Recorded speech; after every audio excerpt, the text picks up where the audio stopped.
Hola mis queridos amigos, nuevamente con ustedes, su Dr. Tigre, el que ronca en esta negra noche neoliberal latinoamericana, sudamericana, ecuatoriana, un consejero de internautas que hoy día les va a hablar de por qué el Ecuador y América Latina van a ser los próximos motores de cambio en el mundo. Tenemos que entender que la pandemia ha producido una gran cantidad de muertos y enfermos, y estos muertos y enfermos también ha creado una crisis económica, una crisis política, una crisis social y una crisis ambiental. Pero estos muertos y enfermos fundamentalmente han sido en América Latina, que es el continente que tiene más biodiversidad y más diversidad geográfica en el mundo. Tiene también una gran diversidad cultural y es parte de lo que se llama el Nuevo Mundo, ese Nuevo Mundo que comprendía el continente americano, el continente de Oceanía hasta las Filipinas. Y este Nuevo Mundo fue, ya desde 1492, el eje de grandes cambios en el planeta. Señalemos que antes de que se descubriera el Nuevo Mundo, en Asia nacieron casi todas las religiones que hoy dominan el planeta. Entonces tenemos que en Asia nacieron el budismo, nació el hinduismo, nació el islamismo y nació el judaísmo y también nace el cristianismo. Pero el país que llega a convertirse en el centro mundial de todo durante muchos siglos, desde prácticamente 2000 años antes de Cristo hasta 1800, donde tienen un siglo que se llama el siglo de la humillación, es China. China es el país más desarrollado del mundo, es el imperio más desarrollado del mundo. Pero en Europa se desarrolla el Imperio Romano, y el Imperio Romano se basó básicamente en la gran expansión territorial, es decir, en la guerra. Del Imperio Romano se produce una gran cantidad de esclavos. Esos esclavos finalmente se convierten en poder. ¿Y cómo se convierten en poder? Cuando con Constantino los cristianos pasan a ser la religión del Imperio Romano. Y recordemos que el cristianismo era la religión de los esclavos. A los esclavos cristianos se los quemaba vivos, se los explotaba, se los maltrataba, se los mataba, se los perseguía, hasta que pasa que los cristianos, que ya son una gran cantidad, porque los esclavos también pasan a ser mucho más que los amos, y los amos ya no pueden tener un dominio sobre los esclavos, se convierten en poder. Cuando los esclavos se convierten en poder, aparece un nuevo sistema que se llama el sistema feudalista, donde los esclavos dejan de ser esclavos, es decir, individuos a los que el dueño puede matar, y pasan a ser peones, que son individuos donde el dueño no puede matar. Existe una justicia, una ley que les protege la vida de los peones, de los trabajadores agrícolas, y aparece el feudalismo. Europa es un imperio feudal. Viene la peste bubónica, se produce la invasión de los mongoles y se produce todo un trastorno en Europa, y ese trastorno en Europa da origen a un nuevo modelo económico que es el capitalismo europeo. Este capitalismo europeo inicial, capitalismo salvaje, que empieza en Inglaterra, se expande por todas las ciudades, se produce cuando las ciudades pasan a ser el centro de todas las decisiones del mundo. Anteriormente, sí, es verdad que los reyes, los emperadores y todos gobernaban desde ciudades, pero el desarrollo urbano no se producía como se produce en el periodo feudal, y en el periodo feudal entonces aparecen pequeñas villas. Pero cuando ya llega este proceso del descubrimiento de América, la antropogénesis, y las ciudades se encuentran sobrepobladas, porque en las ciudades existen sobre todo los mercados, los artesanos, los obreros, la banca, el dinero. El dinero está en las ciudades, se inventa el dinero es un medio de cambio, y se comienza a producir toda una expansión urbana. Pero las ciudades se atestan de gente, los campos son abandonados porque son llenas de pestes, de enfermedades, de dificultades, de falta de vías, de falta de transporte, es una población al margen, no tienen posibilidad de tener educación, no tienen posibilidad de tener acceso a la salud, a las medicinas. Entonces esta población campesina migra a las ciudades, y las ciudades europeas comienzan a crecer. Cuando llega el descubrimiento de América hay ciudades que son enormes. Por ejemplo, estamos hablando de Londres, ya era una ciudad sobrepoblada. París era otra ciudad sobrepoblada. Y las ciudades como Cádiz, las ciudades ribereñas de España, eran también ciudades sobrepobladas respecto a la situación. Recordemos que en ese tiempo no había canalización, las aguas servidas y las basuras estaban en la calle, había una congestión producida por animales que circulaban por las calles, no se conocía la higiene, no se conocía el baño diario, el lavado de la boca, no se tenía prevención, sistemas de prevención de enfermedades, las pestes abundaban, venían cada cierto tiempo, y esto es lo que fuerza una gran migración de europeos hacia el nuevo continente que se llama el continente americano, y en el continente americano pues encuentran lo más importante para ellos, que ya no existía, ya estaba copado, que era tierra. Vienen en busca de tierra, pero también vienen en busca de oro, en busca de riqueza, del enriquecimiento rápido. Entonces América comienza a convertirse en el gran eje económico, y el océano Atlántico pasa a ser el eje económico del mundo. Y en ese océano Atlántico se transportan esclavos, hay piratería, hay oro, hay alcohol, hay azúcar, hay productos de América, productos de Europa, y todo este intercambio comienza la globalización, y esta globalización hace que Estados Unidos, Norteamérica, se desarrolle en el periodo después de la independencia, cuando comienzan a abundar, cuando los mestizos son más que los indígenas y más que los españoles, más que los franceses, más que los ingleses, cuando los pobladores de América son más que los pobladores de Europa, entonces comienzan las guerras de la independencia. En las guerras de la independencia los campesinos toman las armas, se levantan, se independizan de los europeos. Los europeos controlaban las colonias desde ciudades, desde núcleos urbanos, y los campesinos lo que hacen es invadir los núcleos urbanos y cambian la estructura de las ciudades.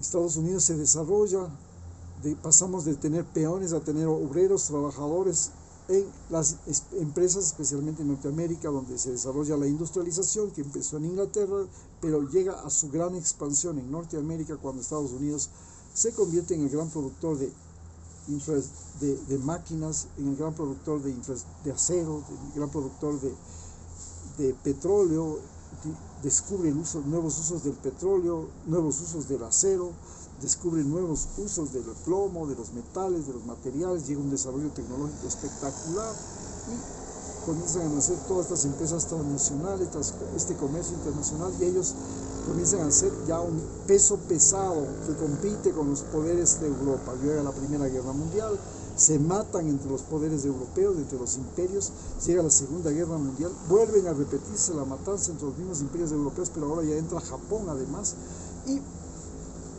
finalmente llega la masacre en la que interviene ya Estados Unidos. Estados Unidos entra y gana la Segunda Guerra Mundial, es decir, América es la que llega y prácticamente controla y domina Europa, y desde ese momento, desde la Segunda Guerra Mundial hasta la fecha, Estados Unidos es el gran controlador de Europa, porque controla Europa occidental, y para eso pues ha creado la OTAN, que siempre tiene un comandante en jefe que es norteamericano, que compra productos norteamericanos, que se abastece de armamentos, etcétera, etcétera, de norteamericanos. Y su enemigo, pues ya saben, es Rusia en este momento, antes fue el Pacto de Varsovia. Y esta es la clave de la operación de por qué Estados Unidos se convierte en el gran poder, mientras que América Latina se convierte en el patio trasero de los Estados Unidos. Pero en América Latina se comienza a producir una explosión demográfica, una explosión urbana. Las ciudades de América Latina concentran la mayor parte de la población. Entonces, ciudades como Buenos Aires, Sao Paulo, Río de Janeiro, Lima, Santiago, Bogotá, son ciudades de millones de habitantes, y a eso le sumamos las ciudades más pequeñas. Toda América Latina se urbaniza, y la gente que vive en las ciudades es más que la gente que vive en los campos. Hasta que la gente vivía en los campos y en las ciudades y había un equilibrio, la ciudad era la gran fuente de empleo. Por eso la gente migraba a la ciudad. Pero además era el lugar donde estaba la educación, donde estaba la salud, donde estaba la electricidad, donde estaba el agua potable, donde estaban las comunicaciones, donde estaba el transporte, el asfalto, el cemento. En cambio, el campo pues estaba muy distanciado, a una gran distancia. Pero de pronto llega el siglo XX, la segunda parte del siglo XX, y comienzan a aparecer ya las carreteras asfaltadas, ya comienza a aparecer la electrificación, comienza a aparecer el agua potable. Para los años 80, en el caso de Ecuador, los pueblos comienzan a tener agua potable, alcantarillado, en el gobierno de Rodrigo Borja, y luego comienza a darse una expansión urbana de las áreas rurales. Ya tienen médicos rurales, tienen profesores rurales, tienen educación, tienen servicios. Cuando llega el siglo XXI, la cosa se completa completamente, porque en las ciudades la gente tiene lo mismo que tiene en el campo, pero con una desventaja. En las ciudades hay congestión, hay aglutinamiento, amontonamiento, y este amontonamiento, esta agrupación masiva de seres humanos, hace que la peste de la pandemia se produzca en América Latina de manera espantosa, se propaga en Estados Unidos y en América Latina, en el continente americano en general, más que en ningún otro de los continentes. Y esta peste que afecta a los continentes y que nos ha golpeado más que ninguna guerra, porque no tuvimos guerra mundial, no tuvimos primera ni segunda guerra mundial, y no tuvimos esas cosas, nosotros nos vemos entonces frente a una pandemia que se devora las vidas, cambia todo, nos cambia las relaciones, crea al Internet como principal medio de comunicación, de educación, de comercio, cambia las relaciones de transporte, con las comunicaciones, y las ciudades se convierten en el hervidero del desempleo, de las enfermedades, de los problemas sociales, de la protesta, de las manifestaciones, del conflicto. Los conflictos inclusive se complican el día de las elecciones, como las que estamos viviendo en Ecuador. No sabemos quiénes van a participar en la segunda ronda. Hay protestas de los indígenas, esas protestas las hacen dentro de las ciudades se convierten en un centro de conflictividad. Entonces, América Latina se convierte en la región con más crisis económica, con más desempleados, con más informales y ahora con más emigrantes que están dentro de Sudamérica, porque Estados Unidos comete el craso error de mantener una guerra contra Venezuela que genera una ola migratoria imparable en América Latina y que desestabiliza a los países sudamericanos, solamente con el fin de sacarle a Maduro y de conseguir que Venezuela siga siendo su proveedor en materias primas. Entonces, se produce un colapso en Centroamérica. Este colapso en Centroamérica hace que se cree una ola migratoria, y ahora nosotros, los latinoamericanos, estamos haciendo lo mismo que hicieron los germanos, los hunos, los godos, los visigodos, que cuando se vieron en una crisis, pues invadieron Roma, pidieron a Roma que le den territorios, luego les sirvieron como soldados y finalmente quemaron Roma, se tomaron Roma, hicieron desaparecer a Roma occidental, godos, visigodos, los vándalos. Entonces, todo esto es lo que estamos viviendo ahora. Nosotros estamos migrando hacia los Estados Unidos por esta crisis en la que viven nuestros países latinoamericanos, y por eso América Latina se ha convertido ahora en el gran motor social de cambio global, porque las materias primas ahora están comenzando a subir de precio. En segundo lugar, porque hay un abundante desempleo, abrumador desempleo, porque hay una mala condición sanitaria, porque hay una crisis, y esta crisis es tan monstruosa en América Latina, a diferencia de otros continentes, que nos convierte a nosotros en el foco de atención de este proceso de globalización que vive el planeta, y nos mueve a ser diferentes. Entonces, Ecuador, que está en la mitad del mundo, que da al Pacífico, y el Pacífico es ahora la mayor vía de comunicación del planeta, la mayor vía de comercio. Estamos en los Andes, el mayor proveedor de recursos minerales, y estamos en la Amazonía, la mayor reserva biológica y de memoria genética del planeta.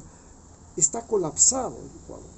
Ecuador entra en un colapso, mientras que América Latina, que como hemos visto, es el centro de la biodiversidad, de la diversidad cultural, porque aquí han migrado todas las culturas del mundo, y aquí tenemos culturas propias precolombinas, que también somos los mayores proveedores de materias primas, y geopolíticamente, posicionalmente, somos como el continente mejor ubicado del planeta, hemisferio norte, hemisferio sur, Pacífico, Atlántico, Antártida, Ártico.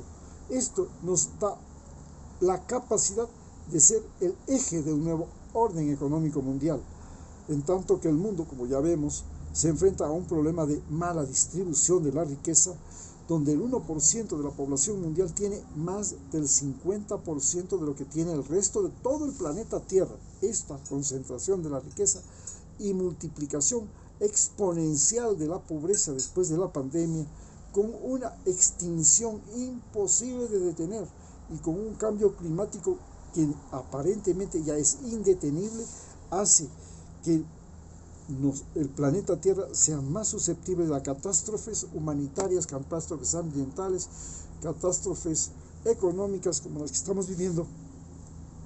Y en estas catástrofes, América Latina y Ecuador pasan a ser un factor fundamental. Es el as de la baraja. Muchas gracias.